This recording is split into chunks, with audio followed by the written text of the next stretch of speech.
پھر آیت نمبر 151 میں موسیٰ علیہ السلام کی دعا اور کلمات استغفار کا ذکر ہے۔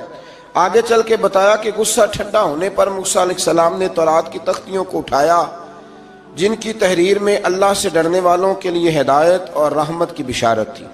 آیت نمبر 156 سے لے کر 158 تک میں موسیٰ علیہ السلام کی دعا کا ذکر ہے، جس میں انہوں نے اپنی قوم کے لیے اللہ تعالیٰ سے دنیا اور آخرت کی بھلائی مانگی۔